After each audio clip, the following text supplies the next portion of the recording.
सध्या जिल्हा परिषदचं निवडणुकीचं मैदान जोरदार सुरू आहे. आता आपल्यासोबत वावरे गाणामधील उद्धव बाळासाहेब ठाकरे अर्थात शिवसेनेचे उमेदवार आहेत. त्यांच्याशी आज आपण संवाद साधतोय आणि खरं तर ते मैदानात उभे राहिलेले आहेत हाती मशाल घेऊन.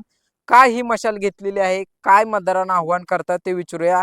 का आपण निवडणूक लढवताय आणि बाळासाहेबांच्या विचाराची मशाल का हातात घेतली आपण? बाळासाहेबांच्या विचारांची मशाल यासाठी तुमचं नाव घेतलेली आहे. सांगा, गाव माझं नाव सांगा आणि विजय कुठून निवडणूक लढवताय? माझं नाव विजय लाला सुकदम वावरेरे पंचायत वावरेरे गणातून मी पंचायत समितीची निवडणूक लढवत आहे. ही बरं. माझी पहिलीच वेळ आहे.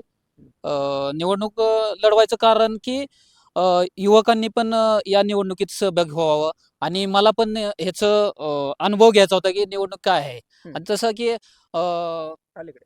हां, बोला, बोला.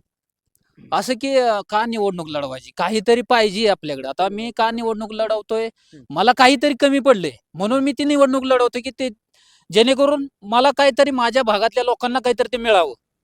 ओके.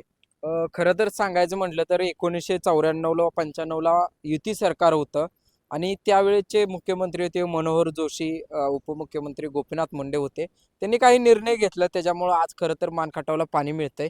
काय आपल्या भावना आहेत की ते बाळासाहेबांनी एका रात्रीत फोन केलता मनोहर जोशी मुख्यमंत्री असताना आणि आज आपण बघू शकता अंधेरी धरणात पण पाणी आले. अगदी अगदी बरोबर आहे. हा जो मुद्दा आहे तो शिवसेनेचाच मुद्दा आहे. शिवसेनेचीच योजना आहे.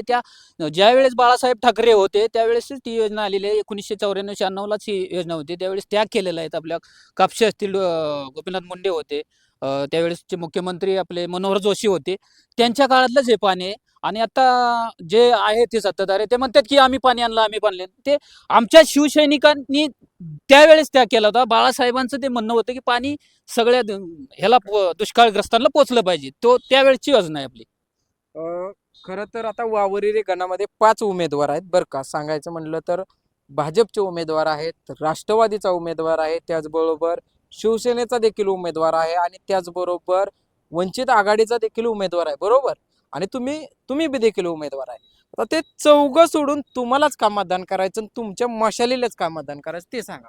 मशालीचा असा आहे विषय की ज्यावेळेस आपले उद्धव बाळासाहेब ठाकरे मुख्यमंत्री होते त्या काळात पण चांगलं काम केलेलं आहे मुख्यमंत्री असताना. आणि दुसरा मुद्दा म्हणजे मी शिवसैनिक आहे आणि मला एवढा विश्वास ठेवून मला शिवसेनेनी आपल्या उमेदवारी दिलेली आहे. त्यामुळं मी उमेदवारी आता सध्या तर लढवतोय ते. आता आपले लोक आहेत, मतदार आहेत, त्यांना काय सांगचाल? तुमचं किती नंबरला नाव आहे, चिन्ह काय आहे आणि कधी मतदान आहे काय किंवा कसं सगळंच? आता माझं उमेदवारी पहिल्याच नंबरला आलेली आहे. 1 नंबरचंच नाव आहे. माझं चिन्ह पण मशाल आहे आणि 1 नंबरलाच नाव आहे माझं.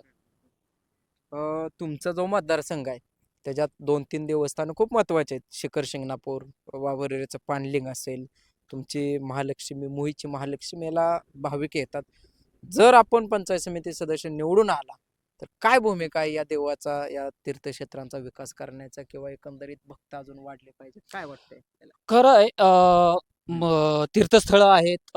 माझ्या दृष्टिकोनातून पर्यावरणाची साफसफाई झाली पाहिजे. मोहीचं ग्रामस्थ आहेत, देवाची तिथं यात्रा असते दरवर्षी, ती पण मोठ्या प्रमाणात असते. आणि मला वाटतंय की तिथं पाण्याची पण चांगली सोय आहे आता सध्या. पण पर्यावरण पण महत्त्वाचं आहे. पर्यावरण पण आहे, पण तिथं चांगली साफसफाई असावी आणि ते अजून त्याच्यात बदल करणार आहे मी. हम्म. पंचायत समिती सदस्याचं काम असतं की छोट्या छोट्या शाळा असतात, मराठी शाळा, त्याच्यात चांगले शिक्षक यावेत किंवा चांगल्या सुविधा मिळाव्यात, यामुळं आपल्याला काय वाटतं? काय तुमचं काय आहे का नेमकं? अगदी बरोबर आहे. मला हा मुद्दा पटलेला आहे आणि आवडता मुद्दा आहे माझा हा. म्हणजे पंचायत सांगायचं म्हटलं तर तुमच्याच मराठी शाळेतनं लता बाबर मॅडम असतील, किरण भगत सारखा किंवा तुमच्या गावात अनेक खेळाडू आता मोहीमधनं घडतात, नॅशनल पर्यंत गेल्यात. किरण तर उपमहाराष्ट्र पर्यंत पोहोचला. त्यासोबत ललिता बाबर मॅडम ऑलिम्पिक मध्ये गेल्या. ह्या तुमच्याच गावात किंवा तुमच्याच मातीत घडलेत. असं काय नियोजन आहे का तुमचं? बरोबर आहे. मला खूप प्रेम आहे. जिल्हा परिषदेच्या शाळा आहेत, चांगल्या आहेत. आता सध्याला पण आमच्या गावात शिक्षक पण चांगले आहेत.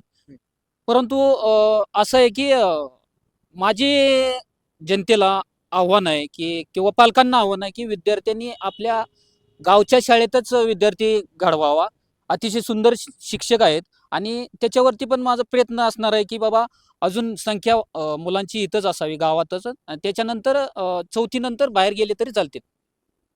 तुमचा मोये किंवा आपला भाग आहे इकडं मी बघितलं तर मारडेत सुद्धा डाळिंब शेतकरी लय आहेत.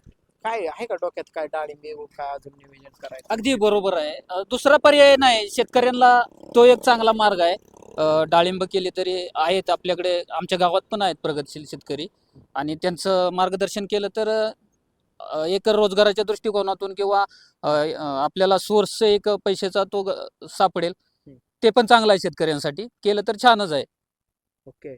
तुमचा आता परिचय सांगा, तुम्ही आधी काय करत होता, कसं काय वगैरे, कोण आहे तुम्ही, नक्की कोण आहे ते तरी कळू द्या म्हाताऱ्यांना आमच्या. मी एकदम सर्वसाधारण कुटुंबातला व्यक्ती आहे. तुमचा व्यवसाय माझा धंदा व्यवसाय असाच शेतीच आहे. आता सध्या तर शेतीच आहे. कोरोनापासून मी गावालाच राहिलेलो आहे. आई-वडील एकदम हे झालेले आहेत. त्याच्यामुळं मी त्यांच्याशी व्यस्त आणि इतर शेतीचं वगैरे काम गावालाच असतो मी. एवढंच आहे. शेती हा माझा उद्योग आहे आता सध्याला तरी. बरं, आता मशालीबद्दल बोला. 2 मिनिटं सांगा मशालीच्या संदर्भात. मशालाला काय आहे, माझं चिन्ह मशाल आहे. मला शिवसेनेचं खूप शिवसेनाबद्दल मला खूप प्रेम आहे. पहिल्यापासूनच प्रेम आहे आणि मी मतदारांना हेच आव्हान करतोय की माझं चिन्ह मशाल आहे 1 नंबरला. ते मशालाचं चिन्ह दाबून मला प्रचंड बहुमताने विजय करा.